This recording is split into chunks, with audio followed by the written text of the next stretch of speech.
Mari kita berdoa. Dari tengah-tengah kesibukan kami, Engkau hadirkan saat yang indah untuk kami berteduh diri, beribadah, bersekutu dan memuliakan nama-Mu. Bapa di surga, Bapa dalam Kristus, berikanlah kepada kami Roh-Mu yang kudus, supaya firman yang melawat kami di ketenangan ini tidak berlalu dengan sia-sia. Berkati kami, kuasai kami, supaya semua yang kami buat dari awal sampai selesai hanya terjadi di dalam nama Bapa, Anak, dan Roh Kudus. Amin. Pembacaan Alkitab untuk kita hari ini terambil dari surat Efesus 3 ayat 1 sampai 13. Efesus 3 ayat 1 sampai 13. Demikian. Itulah sebabnya aku ini, Paulus, orang yang dipenjarakan karena Kristus Yesus untuk kamu, orang-orang yang tidak mengenal Allah. Memang kamu telah mendengar tentang tugas penyelenggaraan kasih karunia Allah yang dipercayakan kepadaku karena kamu, yaitu bagaimana rahasianya dinyatakan kepadaku dengan wahyu, seperti yang telah kutulis di atas dengan singkat.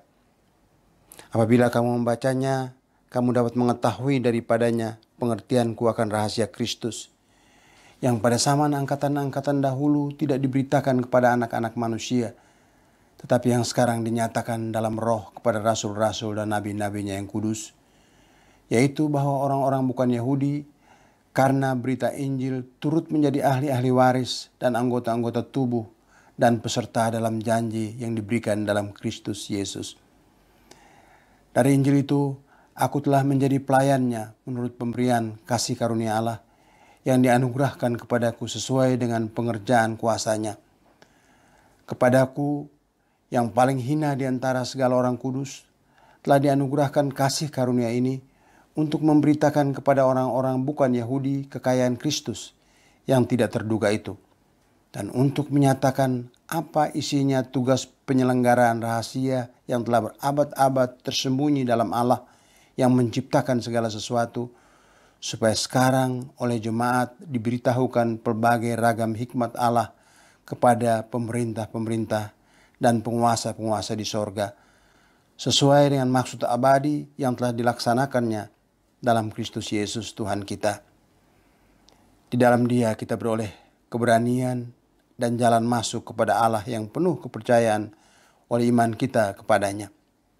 Sebab itu aku minta kepadamu supaya kamu jangan tawar hati melihat kesesakanku karena kesesakanku itu adalah kemuliaanmu. Demikianlah pembacaan Alkitab. Terpujilah Kristus. Haleluya.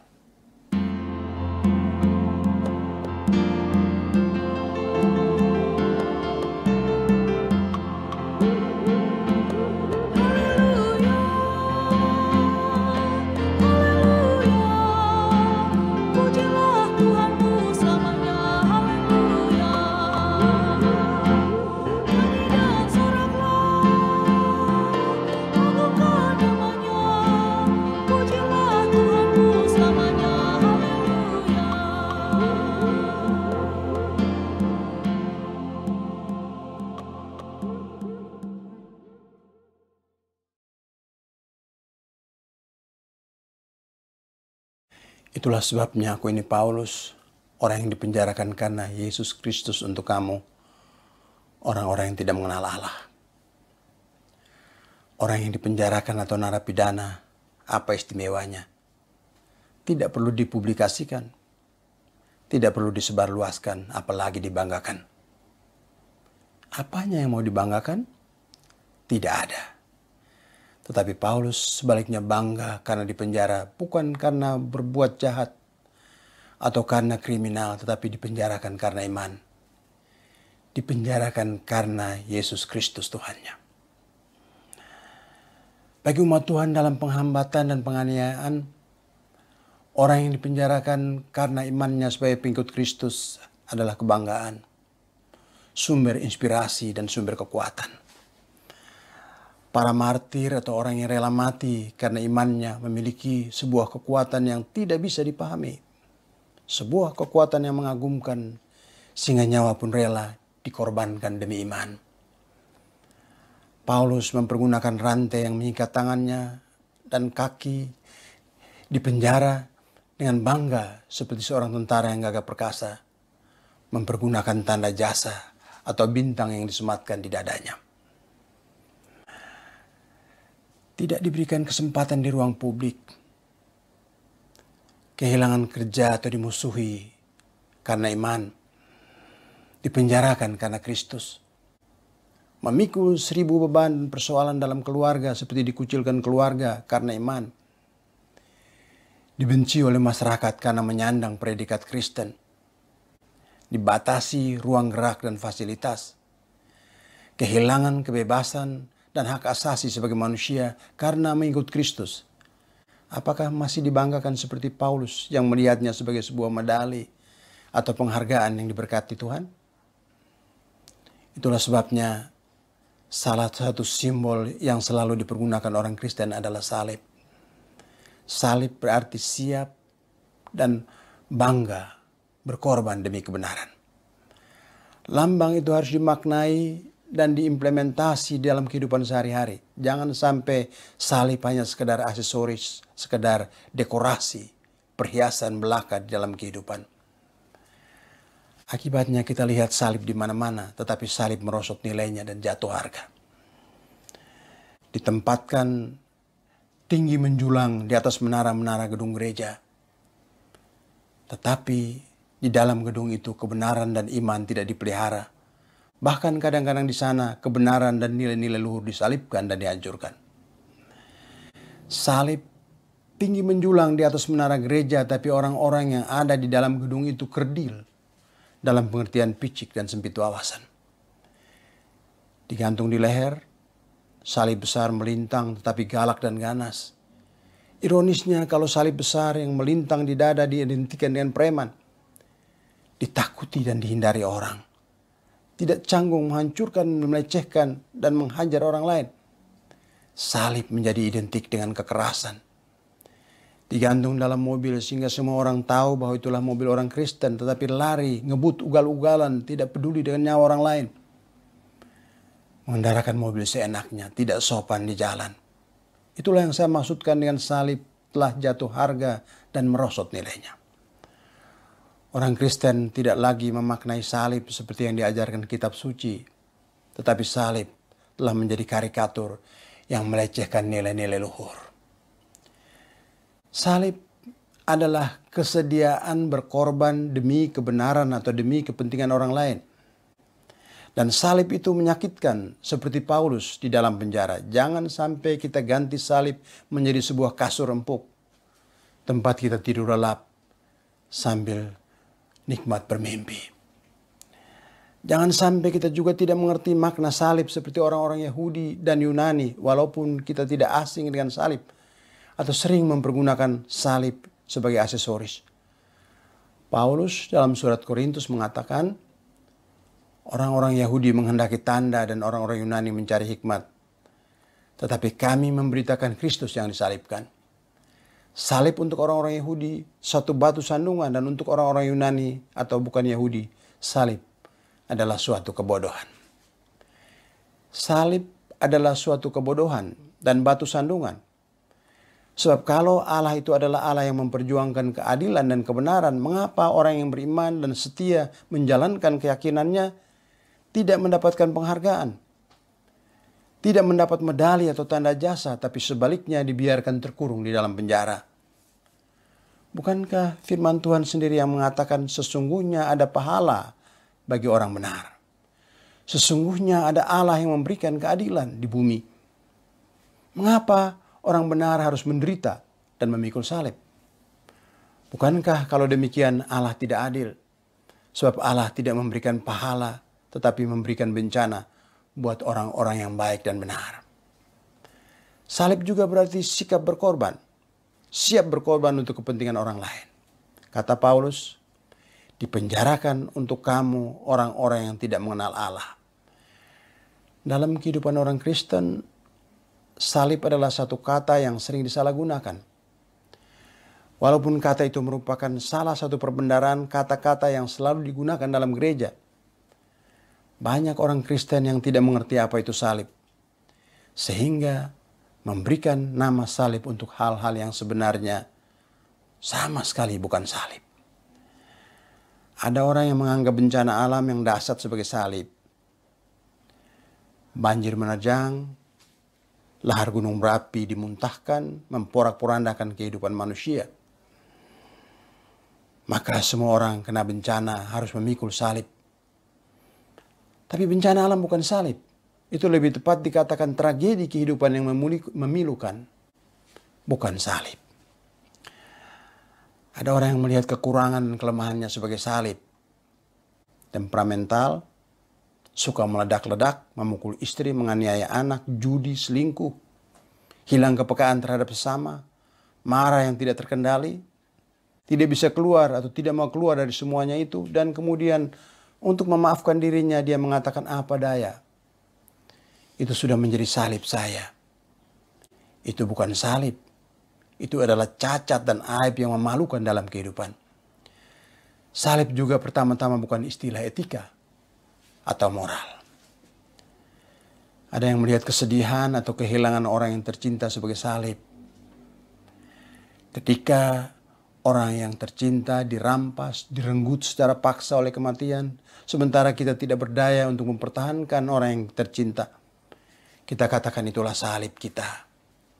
Tapi sebenarnya itu bukan salib. Itu lebih tepat dikatakan beban kehidupan yang berat. Salib ialah seperti yang kita lihat di dalam karya Yesus Tuhan kita. Secara bebas dan sukarela, dia mengorbankan diri sendiri agar orang lain ditolong dan diselamatkan. Mengorbankan diri untuk kepentingan orang banyak. Yesus memikul beban yang sebenarnya bukan bebannya, tetapi beban orang lain yang penuh dosa. Berkorban demi kepentingan orang lain. Dan salib seperti itu yang dianjurkan agar harus dipikul oleh orang Kristen. Atau seperti yang ditunjukkan oleh Paulus. Itulah sebabnya aku ini Paulus, orang yang dipenjarakan karena Kristus Yesus, demi kepentingan orang-orang yang tidak mengenal Allah. Ketika kita berbicara tentang salib, maka kita harus melihat ke arah Yesus. Dia mengorbankan nyawa tanpa syarat dan pamrih untuk kepentingan umat manusia. Memikul salib berarti memilih beban yang tidak bisa dihindarkan. Beban yang sebenarnya bukan beban kita untuk menolong orang lain, yang sebenarnya tidak pantas untuk ditolong. Menyerahkan diri tanpa syarat untuk sesuatu yang jauh lebih besar dan jauh lebih indah demi kepentingan orang lain. Seorang pemuda menawarkan diri untuk melayani Tuhan. Dia bertanya kepada pendetanya, apakah mengikuti Tuhan itu susah? Pendeta itu mengatakan tidak susah, tetapi berbahaya. Berbahaya karena hidup kita yang tenang tiba-tiba dibebani beban orang lain yang bertumpuk-tumpuk. Berbahaya karena hidup kita yang sudah aman dan mapan diperhadapkan dengan kekuatan mengerikan yang menggempur dan menghancurkan kita. Tapi itulah bahaya yang memancarkan terang Tuhan. Bahaya yang bisa menambahkan sesuatu dalam hidup ini. Bahaya yang bisa membuat hidup ini menjadi utuh dan berguna. Buat orang yang sudah vested, mapan, dan mantap. Menutup diri bagi orang lain. Hidup terancam adalah hidup yang sempit. Dan hidup yang dangkal. Orang yang bijaksana tidak mau berjalan pada jalan yang berbahaya. Hanya orang bodoh yang tahu bahwa di sana ada beban, tapi mau juga menempuh jalan itu. Namun firman Allah mengatakan orang yang mau memelihara nyawanya akan kehilangan nyawa. Sedangkan orang yang mau mengorbankan nyawa untuk Tuhan akan mendapatkan nyawa. Orang yang setiap hari pekerjaannya menjaga kesehatan, melindungi diri, menutup tubuh rapat-rapat supaya tidak kena hujan, panas, atau angin, akan menjadi orang yang kehilangan begitu banyak kesempatan, begitu banyak keindahan yang ada di dunia ini. Ia menyelamatkan kehidupannya, tapi sedang berada dalam proses kehilangan hidup.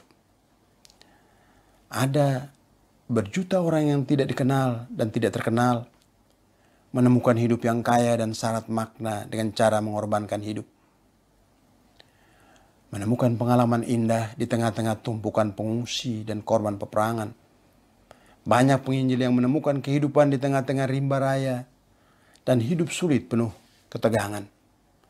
Kamu harus menyangkal diri dan memikul salib. Sabda Yesus untuk kita semua. Apabila mengikuti Yesus hanya bermakna keistimewaan, fasilitas dan kemudahan, maka kita baru mengikuti Yesus tengah jalan. Kekristenan tidak hanya fasilitas, kemudahan dan kabar baik, tetapi kekristenan juga bermakna melayani dan hidup untuk orang lain. Tidak selalu gratis, tapi ada harga yang harus dibayar. Ada tanggung jawab yang harus diemban.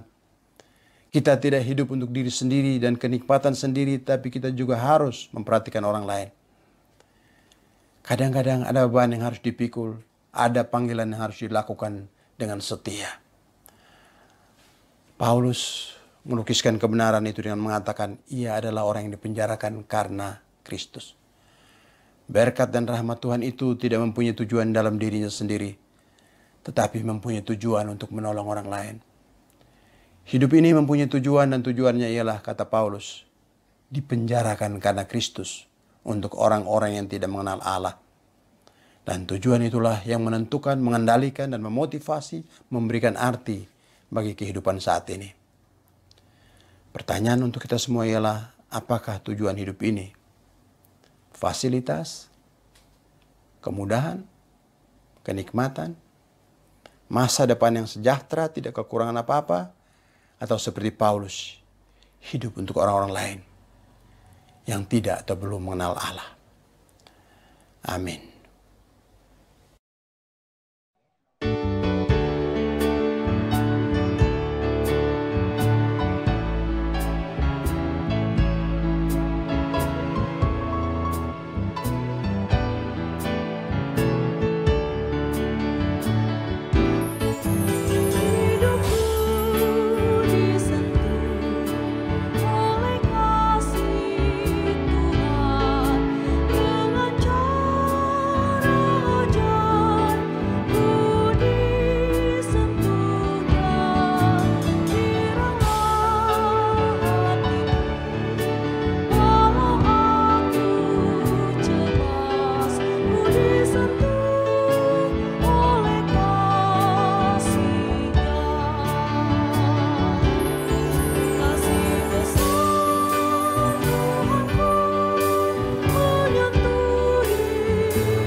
Mari kita berdoa. Bapa di surga, Bapa dalam Yesus Kristus Tuhan kami, kepadamu kami datang dengan segala syukur, karena kasih sayang-Mu yang begitu besar bagi kami dalam kehidupan ini. Di hadapan hadirat-Mu kami mengaku, seringkali kami menciptakan salib kami sendiri. Salib yang sebenarnya bukan salib. Ampuni kami karena makna salib yang sebenarnya menjadi luntur. Karena sikap tingkah laku dan konsep kami yang salah. Angkatlah mata kami untuk melihat ke arah Kristus. Sehingga dengan demikian kami menemukan makna salib yang sebenarnya. Pengorbanan, kepedulian, rela berkorban untuk orang-orang yang tidak pantas. Rela menolong orang-orang yang tidak pantas untuk ditolong. Terima kasih Bapa. Tolong kami semua agar dalam perjalanan kehidupan ini, kami senantiasa mengandalkan salib. salib yang sejati. Ampuni kami karena salib telah merosot nilainya menjadi hanya sekedar dekorasi, hanya sekedar aksesoris. Sehingga kehadiran salib sudah menjadi karikatur tentang Kristus di dalam kehidupan kami. Tuntun kami semua anak-anak-Mu agar kami mengerti makna salib yang sebenarnya dalam berkarya, dalam mengabdi, dalam melayani, dalam memuliakan dan mengagungkan nama-Mu. Kami datang saat ini bersama-sama mereka yang menderita. Mereka yang seharusnya mendapatkan perhatian kami tapi seringkali luput. Karena kami memiliki konsep yang salah. Kami mengidolakan fasilitas. Kami mementingkan pementingan diri. Kami mementingkan kesenangan, kemudahan. Sehingga kami tidak berani menyentuh beban dan kehidupan orang-orang lain. Kami teringat mereka yang sakit, Ibu Nadeak, Bapak Edi Kemur, Ibu Edi Sobari, Bapak dan Ibu Saduk. Tuhan, kami datang ke hadapan hadirat-Mu. Ulurkan tangan pengasihan-Mu jamah anak-anak-Mu ini setelah melewati hari-hari yang panjang, hari-hari yang berat. Jangan tinggalkan mereka. Kami berdoa untuk Ibu Weno, Ibu Teti Tobing, Bapak Firdi Kotambonan. Nyatakanlah kasih-Mu, Ibu Sukandar. Biarlah hari-hari yang dijalani, mereka jalani bersama-sama dengan Yesus. Kami yakin dan kami percaya tidak ada beban yang terlalu berat yang tidak bisa disentuh oleh tangan bekas paku, oleh bahu yang pernah mikul salib. Pakailah kami semua sebagai perpanjangan tangan Tuhan untuk meringankan beban, untuk membagi-bagikan kepedulian, simpati, dan kasih sayang. Berkati obat-obat yang dipakai, berkati doa-doa yang dinaikkan tidak putus. Supaya dengan demikian kesembuhan yang didambakan bisa menjadi kenyataan. Bapa di surga, Bapa dalam Kristus, bersama-sama dengan keluarga Meniong kami mau berdoa untuk orang yang mereka kekasihi yang sedang sakit di Manado. Datanglah ya Bapa, kami percaya tidak ada beban yang terlalu berat yang tidak bisa ditolong oleh Tuhan. Berkatilah cinta kasih, perhatian, pengertian, kepedulian, dan obat-obat yang dipakai. Sehingga kesembuhan yang didambakan bisa menjadi kenyataan. Yang berdoa buat kegiatan-kegiatan pelayanan jemaat Tuhan di sini, Tuhan Engkau berkati. Perangkat alat-alat Tuhan yang sudah Tuhan pilih dan Tuhan pakai, para presbiter dan keluarga, pelkat, karyawan di kantor gereja, semua mereka yang berjuang sekuat tenaga dengan segala talenta dan kemampuan yang ada untuk memberitakan kebenaran firman-Mu. Tuhan tolong anak-anak-Mu ini, agar mereka berkarya, mengabdi dan melayani, dan mengerti apa yang dimaksudkan dengan salib. Berkorban untuk hormat dan kemuliaan nama Tuhan. Kami berdoa buat pemerintah kami, Tuhan tolong pemerintah kami. Pemimpin-pemimpin bangsa, anak-anak Tuhan yang Kau tempatkan di bidang pemerintahan. Pakailah mereka sebagai alat-Mu, sehingga perjalanan bangsa menuju hari esok yang lebih sejahtera bisa menjadi kenyataan. Kami berdoa buat korban-korban virus corona. Kami berdoa buat mereka yang menangis karena kematian. Karena orang yang dikasihi, orang yang dicintai, dirampas oleh kematian. Kami berdoa buat mereka yang berjuang sekuat tenaga membendung lajunya virus corona. Para medis, para peneliti, pemerintah kami. Tuhan tolong. Supaya apa yang kami harapkan sebagai bangsa satu saat bisa menjadi kenyataan. Dan kami dibebaskan dari malapetaka ini. Kami secara khusus berdoa buat panitia pembangunan. Berkatilah anak-anak-Mu yang sudah berkorban. Begitu banyak yang mereka buat. Dana, daya, pikiran, tenaga.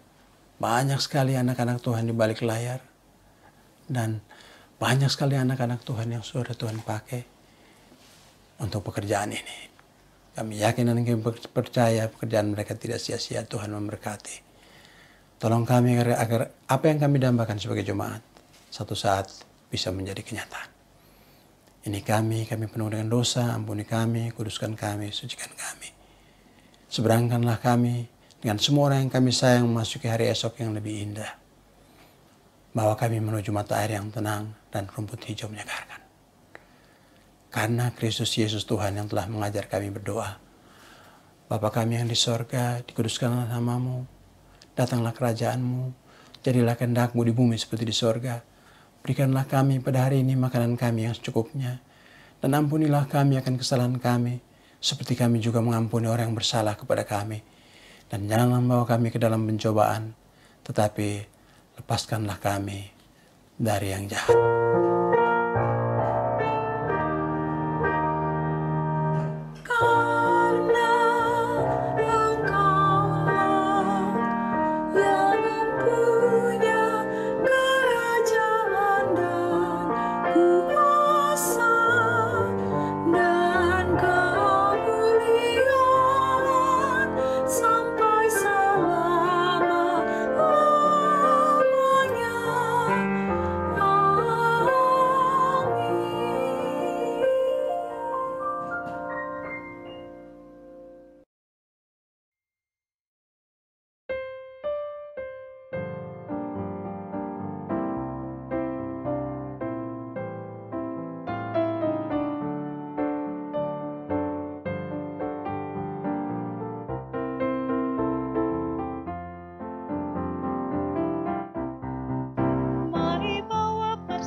Bersyukur padanya, Tuhan sudah mencurahkan kasih-Nya padamu.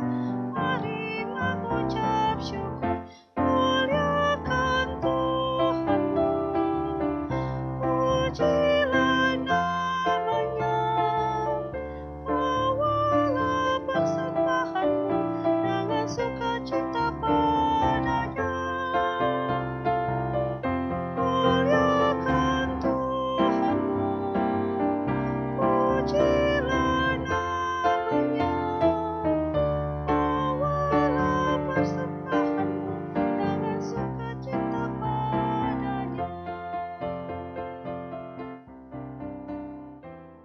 Jemaat, mari kita doakan persembahan kita. Ya Tuhan Allah yang Maha Murah, terimalah persembahan syukur dari umat yang telah Engkau selamatkan ini. Jadikanlah persembahan syukur ini menjadi berkat bagi pelayanan kasih dan keadilan. Amin.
Jemaat Tuhan, mari berdiri. Kembalilah ke dalam kehidupanmu sehari-hari dan lakukanlah firman Tuhan yang telah kamu dengar.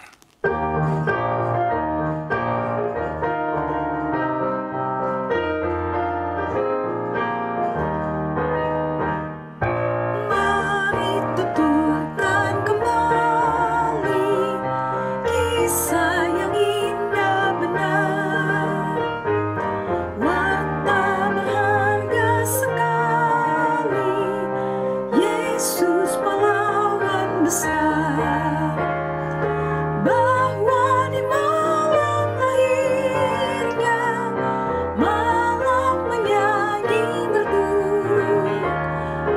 Hormati berbahagialah, dunia boleh restu. Mari tuturkan kembali kisah yang indah benar, warta berharga sekali, Yesus pahlawan besar.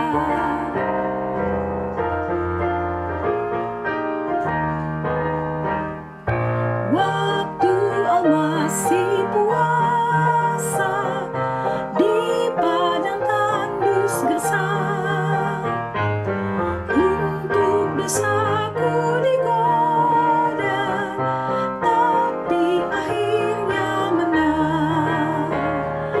Mari tuturkan derita dan sengsaranya pedih, untuk manusia yang hina, ia disiksa perih.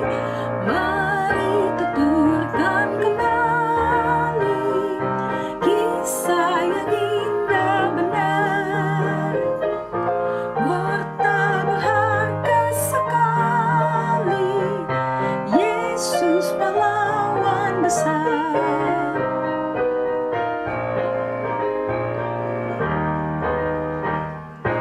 Tuhan dipaku di salib, tubuh mengerti darah, matinya nista dan aib, lalu dikubur sekar. Warta gembira sekali, kubur tak dapat menang. Tuhan telah hidup kembali, kita boleh senang. Mari tuturkan kembali kisah yang indah benar, warta berharga sekali, Yesus pahlawan besar.